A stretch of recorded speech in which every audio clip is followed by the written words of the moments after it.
Hello बच्चों, कैसे हैं आप। आज हम कक्षा 8 विषय हिंदी बसंत भाग 3 के अध्याय 9 जिसका नाम है जहाँ पहिया है, तो इस पाठ के सभी प्रश्न उत्तरों को देखने वाले हैं। तो आइए चलिए प्रश्न उत्तर देखते हैं। जंजीरें। प्रश्न 1, उन जंजीरों को तोड़ने का जिनमें वे जकड़े हुए हैं कोई ना कोई तरीका लोग निकाल ही लेते। आपके विचार से लेखक जंजीरों के द्वारा किन समस्याओं की ओर इशारा कर रहा है। तो उत्तर है कि लेखक ने उन समस्याओं की ओर इशारा किया है जिनमें महिलाएं पुरुषों के द्वारा थोपे गए दायरे के अंतर्गत रोजमर्रा की घिसी पिटी जिंदगी जीने को विवश रहती हैं। वे अपना स्वतंत्र निर्णय नहीं ले पाती हैं। उदाहरण के लिए तमिलनाडु के जिला पुडुकोट्टुई में महिलाएं रूढ़िवादिता पिछड़ेपन के कारण बंधनपूर्ण जीवन बिता रही थीं। इन्हीं बंधनों को लेखक ने जंजीरें माना है।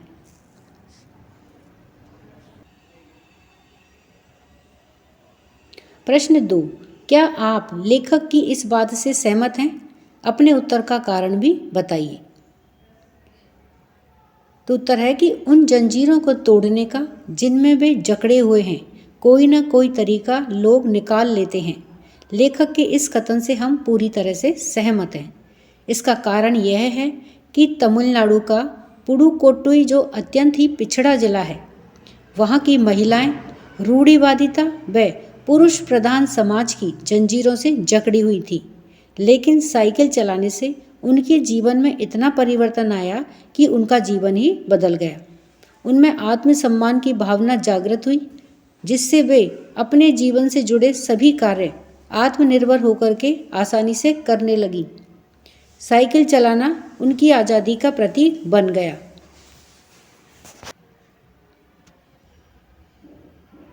पहिया। प्रश्न 1, साइकिल आंदोलन से पुडुकोट्टुई की महिलाओं के जीवन में कौन कौन से बदलाव आए।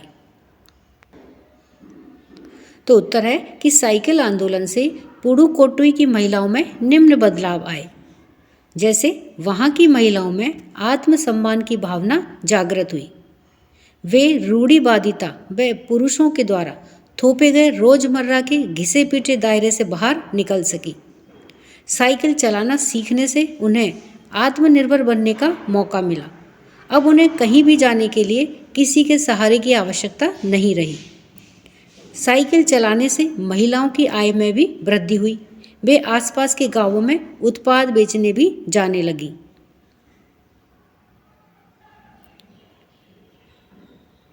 साइकिल चलाने से महिलाओं के समय की भी बचत होने लगी, जिससे कि वे अपना सामान बेचने पर अधिक ध्यान केंद्रित करने लगी और उन्हें आराम करने का भी समय मिल गया। साइकिल से घरेलू कार्यों को करने में भी महिलाएं सक्षम हो गईं, जैसे घरेलू सामान लाना, बच्चों को ले जाना और पानी आदि दूर दूर से भर करके लाना। सबसे महत्वपूर्ण बात कि वे साइकिल को अपनी आज़ादी का प्रतीक मानने लगी, यानी कि वे साइकिल से आत्मनिर्भर हो गईं और अपना आप को आज़ाद मानने लगी। प्रश्न 2, शुरुआत में पुरुषों ने इस आंदोलन का विरोध किया, परंतु आर साइकिल्स के मालिक ने इसका समर्थन किया। क्यों? तो उत्तर है कि जब महिलाओं ने बड़ी संख्या में साइकिल चलाना शुरू किया तो पुरुषों ने इसका विरोध किया, क्योंकि उन्हें इस बात का डर था कि इससे नारी समाज में जागृति आ जाएगी। इस दृष्टि से उन पर कई प्रकार के व्यंग भी किए गए, लेकिन महिलाओं ने इसकी परवाह न करके साइकिल चलाना जारी रखा। धीरे धीरे महिलाओं के द्वारा साइकिल चलाने को सामाजिक स्वीकृति प्राप्त हो गई थी, यानी कि अब कोई भी उनके ऊपर व्यंग नहीं करता था और सबने यह स्वीकार कर लिया था कि हाँ, अब महिलाएं साइकिल चलाती हैं। आर साइकिल्स के मालिक ने इसका समर्थन इसलिए किया क्योंकि वह इस पिछड़े जिले में एकमात्र साइकिल का डीलर था। इस आंदोलन से साइकिल की बिक्री बढ़ गई थी। महिलाएं लेडीज साइकिल के लिए इंतज़ार करने के लिए बजाय पुरुषों वाली साइकिलें खरीद रही थी, यानी कि जो साइकिल का मालिक था, साइकिल का जो डीलर था, उसकी साइकिलें अब बिक रही थी। तो इसलिए जो साइकिल के मालिक ने भी इस साइकिल आंदोलन का समर्थन किया। प्रश्न 3, प्रारंभ में इस आंदोलन को चलाने में कौन कौन सी बाधा आई? यानी कि इस साइकिल आंदोलन को चलाने में शुरू में कौन कौन सी बाधाएं आई? तो प्रारंभ में इस साइकिल आंदोलन को चलाने में महिलाओं को अनेक कठिनाइयों का सामना करना पड़ा। लोग महिलाओं पर तरह तरह की फप्तियां कसते थे, यानी कि उनके ऊपर व्यंग करते थे और अपनी रूढ़िवादी मानसिकता के आधार पर इन महिलाओं पर भद्दी टिप्पणियां करते थे।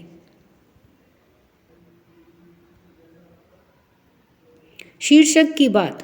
प्रश्न 1, आपके विचार से लेखक ने इस पाठ का नाम जहां पहिया है क्यों रखा होगा? तो हमारे विचार से लेखक ने इस पाठ का नाम जहां पहिया है इसलिए रखा होगा क्योंकि पहिए को गतिशीलता का प्रतीक माना जाता है और जब पुडुकोट्टुई की महिलाओं के द्वारा साइकिल आंदोलन चलाया गया तो उनका जीवन भी गतिशील हो गया। वे भी परंपरावादी और रूढ़िवादी विचारधाराओं को तोड़ करके आधुनिकता व आत्मनिर्भरता की ओर अग्रसर हुई और उनमें आत्मसम्मान की भावना जागृत हुई। तो इसलिए लेखक ने इस पाठ का नाम जहां पहिया है यह सोच करके ही रखा है। प्रश्न 2, अपने मन से इस पाठ का कोई दूसरा शीर्षक सुझाइए। अपने दिए हुए शीर्षक के पक्ष में तर्क भी दीजिए। तो हमारे मन से इस पाठ का दूसरा शीर्षक सुनहरे दिन या फिर असली आज़ादी हो सकता है, क्योंकि साइकिल चलाना सीखने से पुडुकोट्टुई नामक पिछड़े स्थान के महिला समाज में ऐसी जागृति आई कि वे अपनी रूढ़िवादी परंपराओं को तोड़ करके आगे बढ़ी और उनके सुनहरे दिन आ गए, यानी कि उनके अच्छे दिन आ गए। वे साइकिल पर सवार होकर के आज़ादी से घूमने लगी और अपने आप में पूर्णतः आत्मनिर्भर होकर के अपना काम स्वयं करने लगी। तो यह इस शीर्षक के पक्ष में तर्क है। समझने की बात।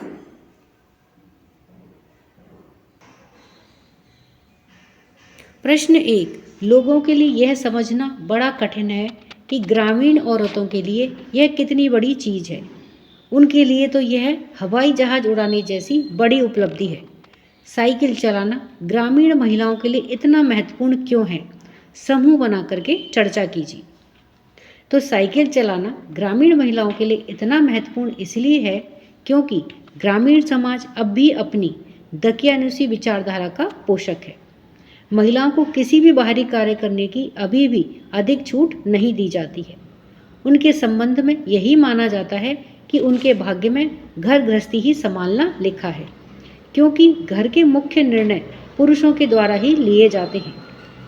इन स्थितियों में साइकिल चलाना ग्रामीण महिलाओं के लिए आवश्यक है, जिससे कि वे अपने जीवन में नवीनता का अनुभव कर सकें और अपना काम अपने स्तर पर करके आत्मनिर्भरता की ओर बढ़ सके। प्रश्न 2, पुडुकोट्टुई पहुंचने से पहले मैंने इस विनम्र सवारी के बारे में इस तरह सोचा ही नहीं था। साइकिल को विनम्र सवारी क्यों कहा गया है? तो उत्तर है कि लेखक की दृष्टि में साइकिल एक विनम्र अर्थात आम सवारी है, यानी कि इसे चलाना जहां आसान है वहीं इस पर खर्चा भी बहुत कम आता है। यह स्त्री और पुरुष दोनों के लिए उपयोगी है।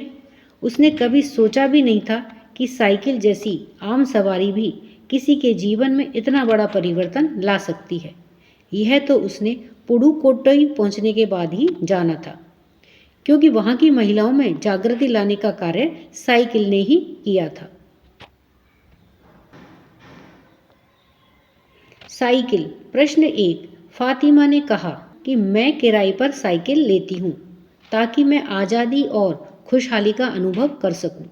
साइकिल चलाने से फातिमा और पुडुकोट्टुई की महिलाओं को आज़ादी का अनुभव क्यों होता होगा?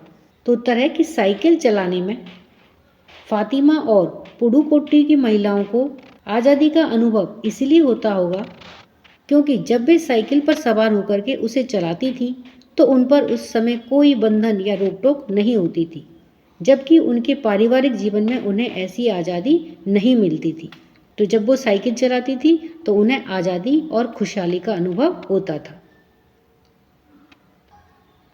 कल्पना से। प्रश्न 1, पुडुकोट्टुई में कोई महिला अगर चुनाव लड़ती तो अपना पार्टी चिन्ह क्या बनाती और क्यों? तो उत्तर है कि मेरी कल्पना के अनुसार पुडुकोट्टई में कोई महिला अगर चुनाव लड़ती तो वह अपना पार्टी का चिन्ह पहिया ही बनाती, क्योंकि पहिया गतिशीलता का प्रतीक है और पहिया से पुडुकोट्टई की महिलाओं के जीवन में अत्यंत ही महत्वपूर्ण बदलाव आया। प्रश्न 2, अगर दुनिया के सभी पहिए हड़ताल कर दें तो क्या होगा? तो उत्तर है कि अगर दुनिया के सभी पहिए हड़ताल कर दें अर्थात सभी गाड़ियां रुक जाएं, तो सामान का ट्रांसपोर्टेशन, लोगों का आना जाना और अन्य कई महत्वपूर्ण कार्य बाधित हो जाएंगे और जीवन में ठहराव आ जाएगा। विकास का जो पथ है वह रुक जाएगा, क्योंकि पहिया ही गतिशीलता का प्रतीक है। प्रश्न 3, 1992 में अंतर्राष्ट्रीय महिला दिवस के बाद अब यह जिला कभी भी पहले जैसा नहीं हो सकता। इस कथन का अभिप्राय स्पष्ट कीजिए। तो उत्तर है कि सन 1992 में अंतर्राष्ट्रीय महिला दिवस के बाद अब यह जिला कभी भी पहले जैसा नहीं हो सकता। इस कथन का अभिप्राय यह है कि इससे पूर्व पुडुकोट्टई की पिछड़ी महिलाएं पुरुषों के द्वारा थोपी गई जिंदगी जीने को बाध्य थी। इस दिन के बाद उनमें जागृति आई। उन्होंने दकियानुसी जीवन परंपरा को त्याग दिया और वे आत्मसम्मान के प्रति जागरूक हो उठी। इस हेतु उन्होंने साइकिल चलाने का तरीका अपनाया और अपना काम घर से बाहर निकल कर के स्वयं करने लगी। इसका परिणाम यह हुआ कि उन्होंने पीछे मुड़ कर के नहीं देखा। प्रश्न 4, मान लीजिए कि आप एक संवाददाता हैं। आपको 8 मार्च 1992 के दिन पुडुकोट्टई में हुई घटना का समाचार तैयार करना है। पाठ में दी गई सूचनाओं और अपनी कल्पना के आधार पर एक समाचार तैयार कीजिए। तो देखिए, 8 मार्च 1992 के दिन पुडुकोट्टई में घटित घटना के आधार पर समाचार लेख। तो अबलाएं अब नहीं रही अबला। पुडुकोट्टई 9 मार्च, कल अंतर्राष्ट्रीय महिला दिवस के अवसर पर पुडुकोट्टई के जिला मुख्यालय के समीप स्थित विशाल खेल मैदान में एक अद्भुत नज़ारा देखने को मिला। महिलाओं ने स्वच्छंद रूप से साइकिलें चला करके इस बात को दिखा दिया कि अब अबलाएं अबला नहीं रही, बल्कि वे सबला हो गई हैं।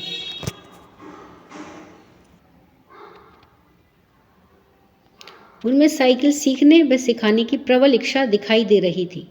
नई साइकिल चालक गीत गा रही थी। उनकी साइकिलों के हैंडलों पर लगी झंडियाँ, बजती हुई घंटियाँ, उनकी भावभंगिमा इस बात को सूचित कर रही थी कि वे महिलाएं सभी बंधनों से मुक्त होकर के अब आत्मनिर्भरता की ओर अग्रसर हैं। एक साथ एक 1500 साइकिल सवार महिलाओं ने अपने जोश एवं बल प्रदर्शन से सभी को हक्का बक्का कर दिया। प्रश्न 5, अगले पृष्ठ पर दी गई पिता के बाद कविता पढ़िए। क्या कविता में और फातिमा की बात में कोई संबंध हो सकता है? अपने विचार लिखिए। पिता के बाद कविता में और फातिमा की बात में संबंध हो सकता है कि फातिमा के अनुसार साइकिल चलाना जहां महिलाओं के आत्मसम्मान और आत्मनिर्भरता को बढ़ावा देता है, वहीं उन्हें आज़ादी और खुशहाली का भी अनुभव कराता है। जबकि इस कविता में यह दर्शाया गया है कि लड़कियों को यदि काम करने का अवसर मिले तो वे अपनी जिम्मेदारी को अच्छी तरह से निभाती हैं और हर हाल में खुश रहती हैं। पिता के कंधों का भार अपने कंधों पर ढोने की हिम्मत रखती हैं। पिता के बाद माँ को संभालने व उसे खुश रखने की भी उनमें हिम्मत होती है। वे दूसरे की आश्रितता को छोड़ करके अपने पैरों पर खड़े होने की क्षमता रखती हैं। भाषा की बात। प्रश्न 1, उपसर्गों और प्रत्ययों के बारे में आप जान चुके हैं।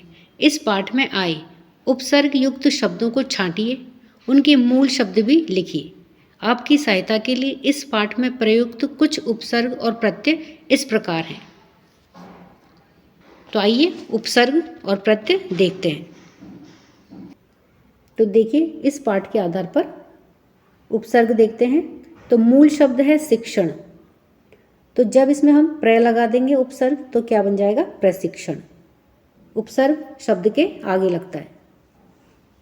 अब देखिए मूल शब्द है दर्शन, तो जब हम इसमें प्र उपसर्ग लगा देंगे तो शब्द क्या बन जाएगा, प्रदर्शन। अब है मूल शब्द नम्र, और जब हम इसमें वि उपसर्ग लगा देंगे तो क्या बन जाएगा, विनम्र। अब है मूल शब्द वहन, और जब हम इसमें उपसर्ग परि लगा देंगे तो क्या बन जाएगा, परिवहन। अब है मूल शब्द व्यक्त, और अगर उपसर्ग इसमें अभी लगा देंगे तो क्या बन जाएगा, अभिव्यक्त। उसी प्रकार मूल शब्द है भव, और जब हम इसमें उपसर्ग लगाएंगे अनु तो क्या बन जाएगा, अनुभव। अब यहाँ पर देखिए हम प्रत्यय देखते हैं। प्रत्यय शब्द के पीछे जुड़ता है, तो जैसे मूल शब्द है सतर्क, अब हमने इसमें प्रत्यय जोड़ा ता तो क्या बन गया, सतर्कता। अब मूल शब्द है गतिशील, हमने इसमें प्रत्यय जोड़ा ता तो क्या बन गया, गतिशीलता। अब है मूल शब्द समाज, हमने इसमें प्रत्यय जोड़ा इक तो क्या बन गया, सामाजिक। मूल शब्द है सीखना, इसमें प्रत्यय जोड़ा बाला तो क्या बन गया, शब्द क्या बना, सीखने वाला। अब मूल शब्द है समझ, और इसमें प्रत्यय हमने जोड़ा ना तो क्या बन गया, शब्द समझना। तो इस प्रकार से ये प्रत्यय जोड़ करके हमने शब्द बनाए हैं। अब ये इस पाठ से संबंधित कुछ शब्दार्थ हैं, जैसे फप्ती तो चोट करने वाली या चुभती हुई बात कहना, तो ये फप्ती कहलाता है। यकीन यानी विश्वास। घिसी पिटी यानी कि जो बहुत दिनों से चली आ रही हो, पुरानी। केवल पढ़ने के लिए, तो यह आपके अभ्यास कार्य के बाद में बच्चों यह कविता दी गई है, पिता के बाद। तो यह सिर्फ पढ़ने के लिए है, तो आइए चलिए हम इसे पढ़ते हैं। तो कविता का शीर्षक है पिता के बाद। लड़कियां खिलखिलाती हैं तेज धूप में, लड़कियां खिलखिलाती हैं तेज बारिश में, लड़कियां हंसती हैं हर मौसम में, लड़कियां पिता के बाद संभालती हैं, पिता के पिता से मिली दुकान, लड़कियां वारिश हैं पिता की, लड़कियां वारिश हैं पिता की। लड़कियों ने समेट लिया माँ को पिता के बाद, लड़कियां होती हैं माँ, दुकान पर बैठ लड़कियां सुनती हैं पूर्वजों की प्रतिध्वनियाँ, उदास गीतों में वे ढूंढ लेती हैं जीवन राह, धूप में बारिश में हर मौसम में खिलखिलाती हैं लड़कियाँ। ये मुक्ता के द्वारा रचित है। तो बच्चों हमने इस पाठ के सभी अभ्यास कार्य को देखा है। वीडियो पसंद आने पर वीडियो को लाइक करें, शेयर करें। चैनल पर नए हैं तो सब्सक्राइब करना ना भूलें। मिलते हैं नए वीडियो में। इसी के साथ धन्यवाद।